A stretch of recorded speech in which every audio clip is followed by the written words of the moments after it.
Hello friends, you have joined me today doing something that is very, very important, and that is spending time by myself walking through nature. And the purpose of this video is to suggest, through exploring three scientific psychology studies, that spending time in nature isn't just important to me, it's important to everyone, including you too. And I'm also going to give you a bit of some tips on how often you should be spending time in nature according to the studies. Some of my tips on how to make the most of your time in nature.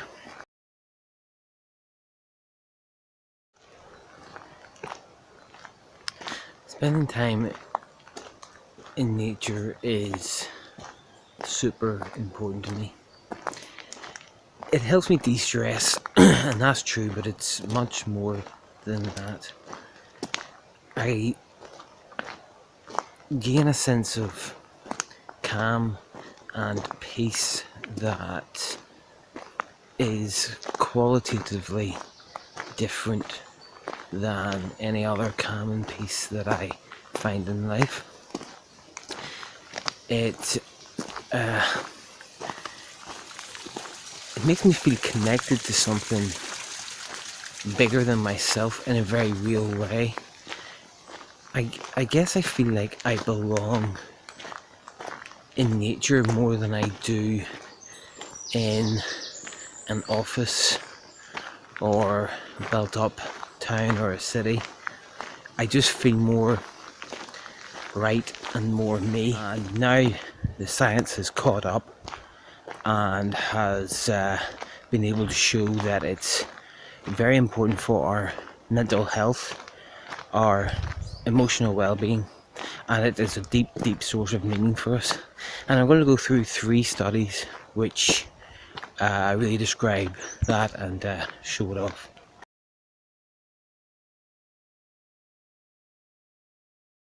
So the first study that I want to talk about relates to walking in nature and its effects on mental health.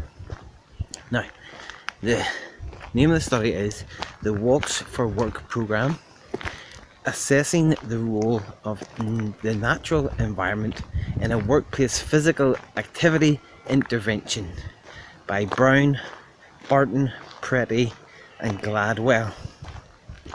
So you can look that up for yourself if you're interested. And what they done was they got 73 participants and randomly assigned them to one of three conditions: 20-minute walking twice a week for 8 weeks, either in a natural environment like this, probably not as nice as this, usually in like local parks where there was trees and grass, walkways. The other condition was walking for the same amount of time over the same amount of weeks in a built up environment in their towns and in their cities, you know, concrete, paving stones, you know the like. And the third condition was no walking at all. So they got the participants to fill in a questionnaire. It was the SF8 health survey before and after the intervention.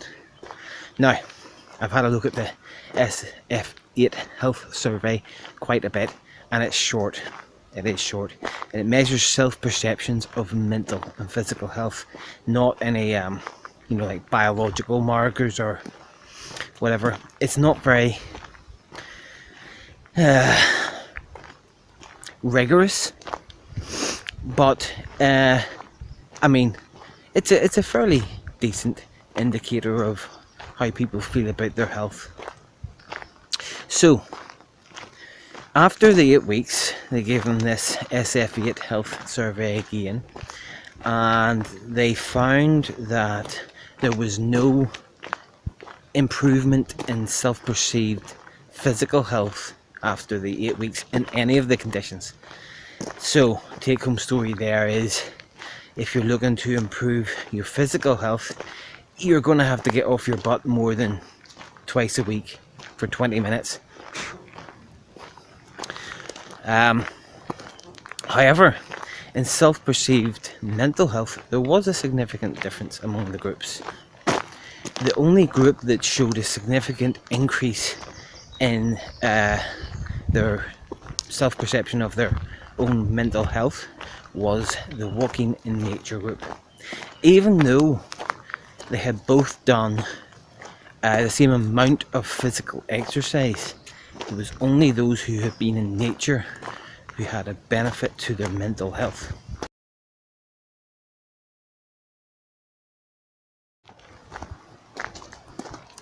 Okay, so the second study I'd like to review looks not at mental health, and when I say mental health, I mean the negative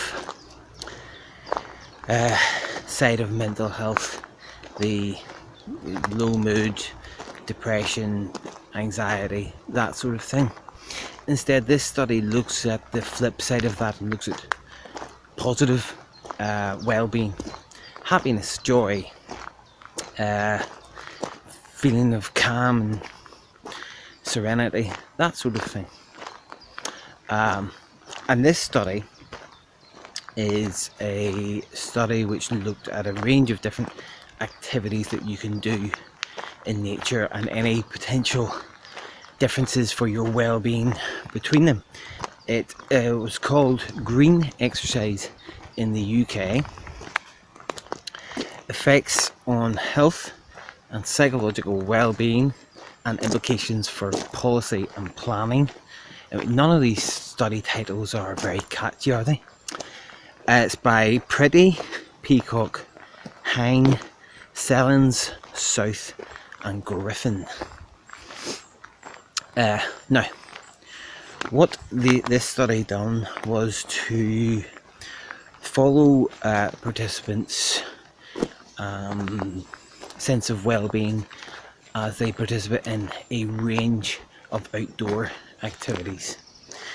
Walking, like I'm doing now, cycling, horse riding, fishing, canal boating, conservation activities. There was 263 participants who were already living very healthy lifestyles. I think that was a deliberate choice of the researchers, but they weren't spending significant amount of time in nature. So the study found that all participants received a benefit to their mental and emotional well-being. Every single activity, including canal boating and conservation, showed improvements in self-esteem, less anger, less depression and less anxiety. That's quite a range of mental health and well-being factors that were improved by spending time doing these activities in nature. And the important thing about this study is that there was no real significant difference between the different groups on those factors. They all improved at similar rates. So that means that it was unlikely, and this sort of backs up what we were saying in the first study, it was unlikely that it was any sort of endorphin rush from the activity itself or endorphin rush that you get from exercise that made the difference. It must have been the time spent in nature, because that was the only common thing between the activities. And this is sort of backed up in lots of other studies. One that is particularly good, and the name is McMahon and Estes, and that's in 2015, is a meta-analysis study. Now, meta-analysis is the creme de la creme of studies. It gets a whole lot of studies together and statistically sort of equalizes and compares the studies and see that over a range of different studies has the effects lasted. And their meta-analysis was on over 2,000 participants, which is pretty massive. And they showed that there was a positive effect of spending time in nature for people's happiness and well-being, and they also found a reduction in people's low mood. There's lots more studies, of course, but for today, that shows the positive effect that spending time in nature, like I'm doing now, can have on your mood, your well-being, your happiness. But what really interests me the most is not so much happiness and positive emotions, it's a feeling of meaning and connection.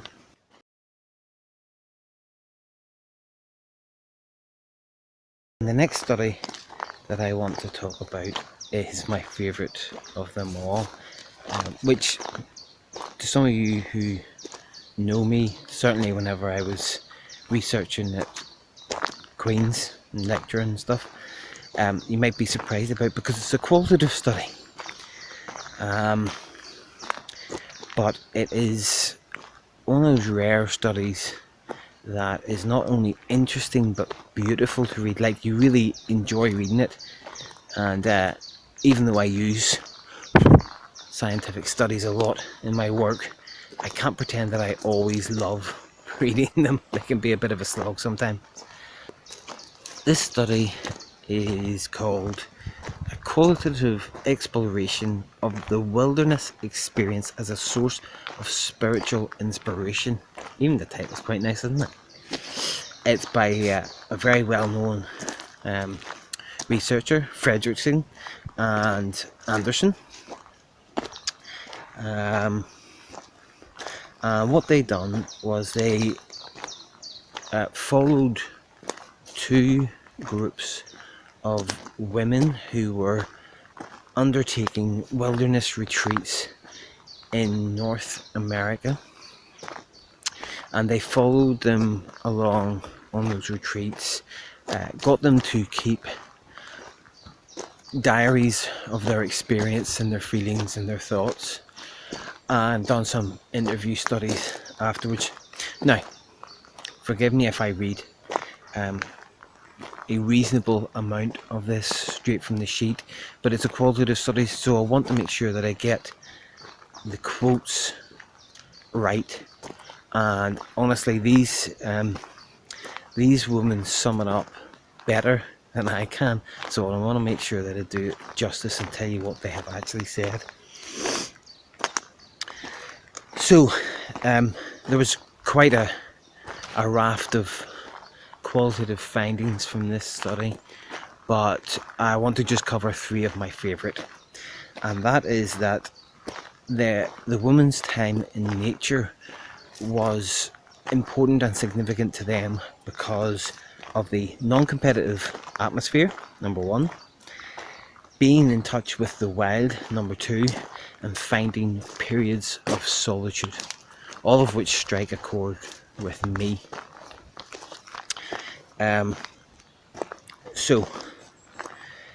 Taking the non-competitive atmosphere, one woman described how getting out of the day-to-day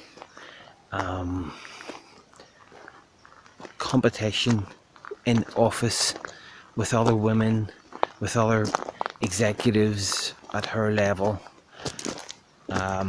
was refreshing to her. She left all that behind, and in her experience in the quiet moments of her retreat, she didn't have to compete with anyone, and she didn't have to live up to any outside standards. And I get this too. I wonder if you do that in work. Sometimes you can become a harder, I don't want to say craftier, but it might be crafty, version of yourself. You have to be a little bit tough sometimes. And sometimes, for me anyway, you have to do this in ways that don't feel natural, that don't feel who I really am and who I want to be. And when we get to nature, this melts away and we can just be. And for me, certainly, I feel like the nicest and the realest parts of myself come out. The next finding is one that connects with me a lot, and that was the importance of connection with the wild. The researchers described, when they were summing up the woman's experience of being in the wild, said that being in touch with nature was spiritually inspiration and facilitated contemplation and self-reflection. Now, notice the words self-contemplation and self-reflection, not self-analysis and self-criticism. The type of reflection that I find we often engage in our day-to-day lives is not always calm and kind. Quite a lot of it is, why aren't I doing better? Why is she doing better than me? Why is he doing better than me? It's comparative a lot with other people. And it's about the more superficial stuff in life and the more superficial aspects of ourselves. Self-contemplation and self-reflection is the opposite of this, I feel. And I feel that in nature too. When I get into nature, and it sounds like this was the experience of these women as well, there's a serenity and a realness, a groundedness. It's hard to find the right words because it's a feeling that allows you to see yourself for who you really are, I think.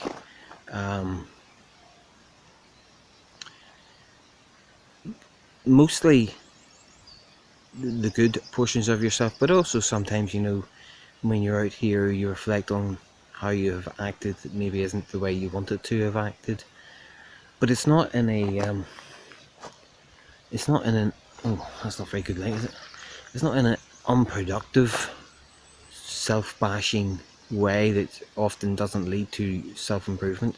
It's in a kind of way that allows you to acknowledge what has been, but also gain the motivation and some pathways for how you want to be in the future. So I believe that's probably what the women in the study were feeling as well. I wonder, do you feel that when you get out in nature? I don't think it's just me. Some of the quotes from the women were things like, I felt like I was in touch. It all felt so natural, so real. It kind of does reflect what I was saying there. getting back in touch with the really important stuff in life. That's the stuff that I like to hear. That's right up my street. And then the final aspect that we're talking about, the periods of solitude allowed people to feel a sense of spirituality and connection. I love this quote. It's fluffy. It might make some of you cringe, but because it's not my words, I don't care, right? So here's the quote. I think it's great. I remember the way the moon rose up over the canyon wall and then cast shadows over the entire canyon floor. I loved just lying there and staring up at the stars and being able to pick out Orion's belt and feeling filled with this sense of infinitude. I felt a complete merging with the surrounding environment. Instead of sitting back and observing it, I felt like I was moving into it in some way, or rather, it was moving into me.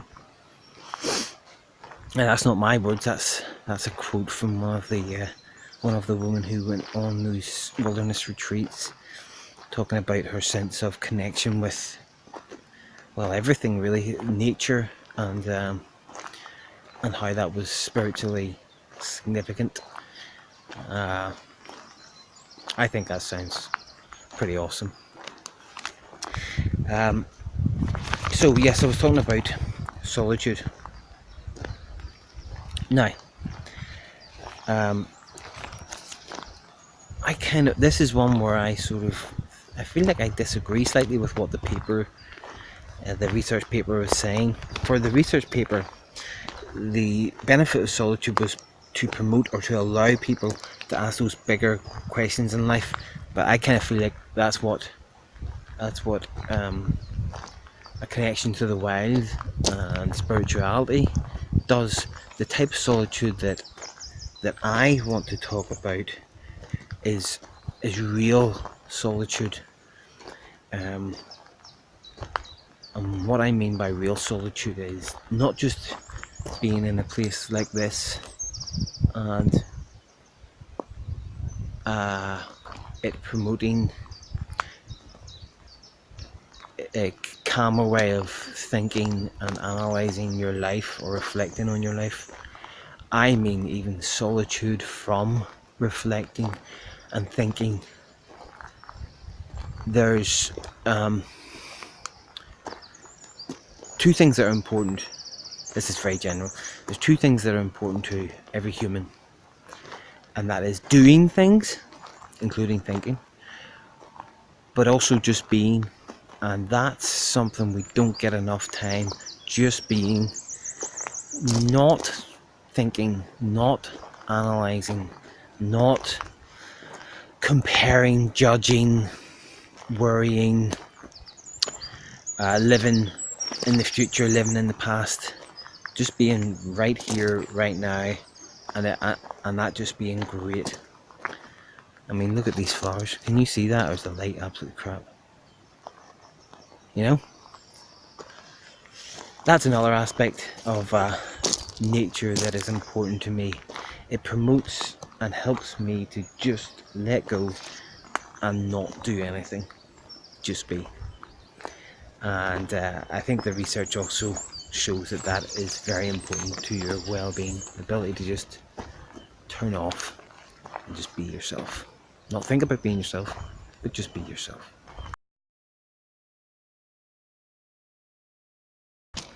So that's the 3 studies that I wanted to cover.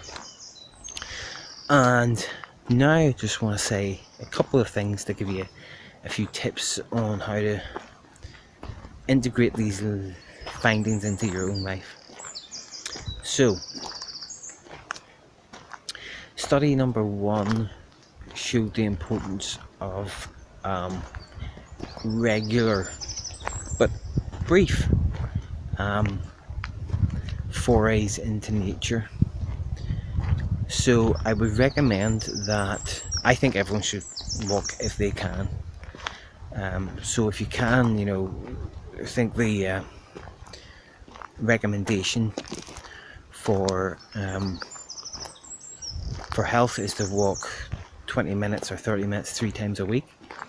So I would agree. Do that and try and get it in some sort of nature that's close to you. There'll be something. There'll be a park, a coastal walk, anywhere where there's green, trees, grass, not buildings, not tarmac, not cars, not noise. So yes, just 3 times a week doing that. And something that the studies didn't highlight, but I feel is important, is how you spend your time in nature. It will be much less beneficial to you walking through nature like this. Like you walk through the streets trying to get somewhere, thinking about your shitty boss and what they've done to you, and how your friends are annoying and your family won't shut up, right? That will be of much less benefit to you. So, for at least a portion of that 30 minutes, 3 times a week, spend time basking in nature. Just stopping, breathing, looking around, just noticing where you are, and start picking out the aspects of nature that are fantastic and breaking them down. For example, when I'm walking in nature, I spend at least some time being grateful for what I'm seeing or appreciating what I'm seeing. And my favourite way of doing that is to talk to myself. I don't talk out loud, by the way. I'm going to talk out loud now so as you can see what I do. But I talk to myself about what I'm seeing. I don't know if you can see this flower. So I'll have a wee look at that flower from afar and start telling myself things about it and noticing aspects of it, breaking it down. The lovely... do you know what? They're not lovely. They're not lovely, but God love the wee flower. Look at those leaves. They're starting to dry out a bit and maybe die off a bit, but you know what? Pretty wee flower. So... and then I get up to here and I'll notice the shapes of the flowers there. They're quite small, and I like flowers that are sort of like cup shaped. I enjoy that. I think that's good. And I like that colour. To be honest, I usually prefer a more natural looking colour like that there. But you know what? That's pretty nice, isn't it? Just to be coming around and seeing that purple shocking you in the face. That's probably why the wee bees love it so much. So, it's stupid, but that's what I do. And that's called, what's it called? There's some fancy psychological term for it. Sensory perceptual sharpening. So look that up if you want to. So I do that quite a lot. I also just stop and breathe and let it just absorb what is there rather than try and break it down. So those two ways of enjoying things I find useful. But I wouldn't stop there. The third study shows that I think it's important to spend more solid time in nature. So I would recommend that you think about how much time you can give yourself in life to get out and really be a part of nature. Can you spend one day, a month, a full day by yourself in nature? Bring books if you want, have a wee picnic, go some nice hiking routes, sit and meditate or be mindful. You can break your day up, but do try to spend the whole day. If you can't spend the whole day, I mean personally I actually can't spend the whole day, so what I try and do is I get up super early before any of my family would be up, and I go out and I spend maybe a good 5 or 6 hours, and that can be as good as well. So if you can spend maybe 5 hours in nature once a month, that could give you a retreat type feeling.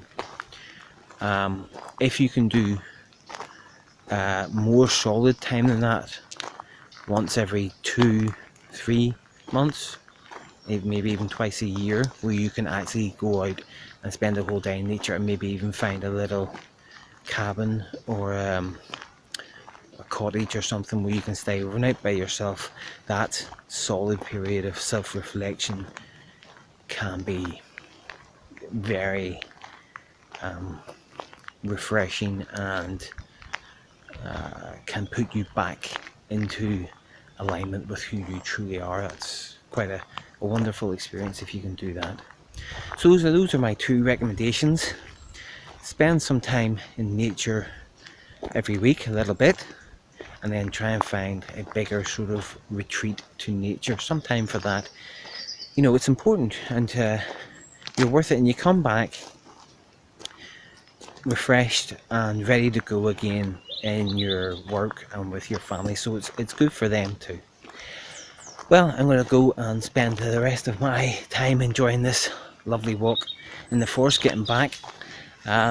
See you next time.